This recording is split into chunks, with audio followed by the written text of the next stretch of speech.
Dankeschön. La parole est à Patrick Hetzel qui va s'exprimer au nom du groupe Les Républicains qui était encore la semaine dernière le groupe UMP. Je dis ça pour nos collègues du Bundestag.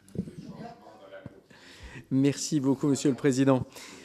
Im Namen unserer neuen Fraktion, wie Herr Präsident es soeben gesagt hatte. Au nom de notre nouveau groupe, comme le Président vient de le dire, au nom du groupe des Républicains, nous aimerions donc vous souhaiter la bienvenue ici. N'ayez pas peur, je vais continuer en français. L'objectif, évidemment, tout d'abord, un grand merci pour votre présence et le fait de pouvoir échanger autour de cette convention de 2005 et de ses conséquences, évidemment, pour nos deux pays.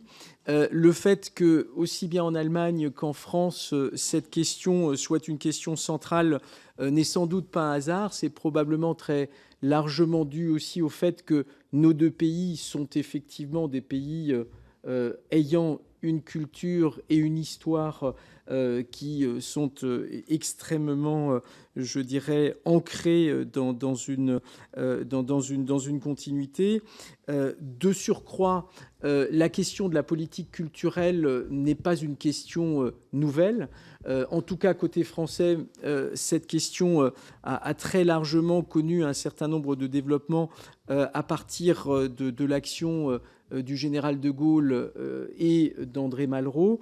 Et à partir de là, évidemment, nous avons pu aussi, je dirais, développer un certain nombre d'actions autour de ce concept non seulement de la diversité culturelle, mais aussi de l'exception culturelle. Et d'ailleurs, en fait, je pense qu'il est essentiel de ne pas oublier, lorsque l'on évoque la diversité culturelle, eh bien,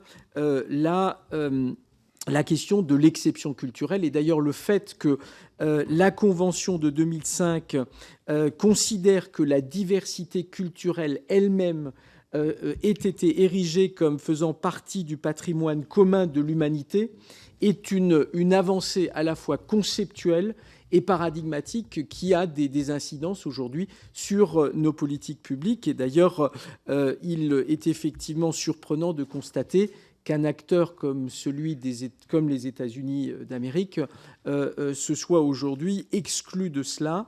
Et je pense que nous aurons sans doute encore un travail à mener, peut-être, pour les amener aussi à s'inclure dans cette démarche, parce que, en fait, nous le savons bien, la diversité, loin de nous appauvrir, elle ne peut que nous enrichir. Et je voudrais, dans le prolongement de ce qui vient d'être dit par notre collègue du groupe de la CDU, je voudrais insister sur le fait que, eh bien, lorsque l'on parle de diversité culturelle, il est important aussi de ne pas oublier la dimension linguistique, puisque là aussi, le lien entre la langue et la culture est essentiel. Apprendre une langue, c'est aussi véhiculer une culture, et donc nous sommes évidemment extrêmement attachés à ce que cette diversité de l'enseignement linguistique puisse être assurée. Vous l'évoquiez un petit peu tout à l'heure, c'est évidemment un sujet de préoccupation. Je ne veux pas rentrer dans un débat qui serait politicien.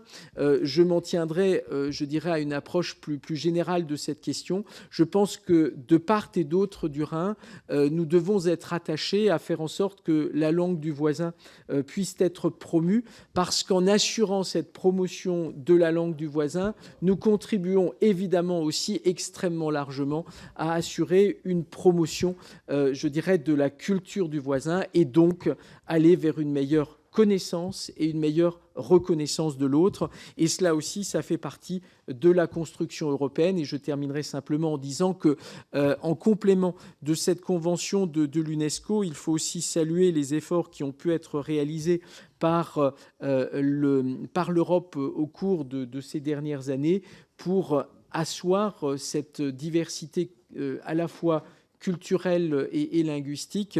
Et je pense que si nous voulons, notamment auprès de nos concitoyens, dans les années à venir, leur redonner davantage de confiance en l'Europe, eh bien, je pense que cela passera aussi par le développement d'actions qui ont pu être engagées pour créer là aussi des partenariats et des échanges entre nos deux nations, comme cela a été le cas depuis le traité de l'Élysée.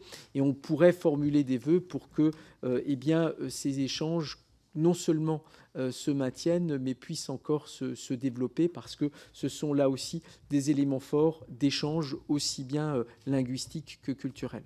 Je vous remercie.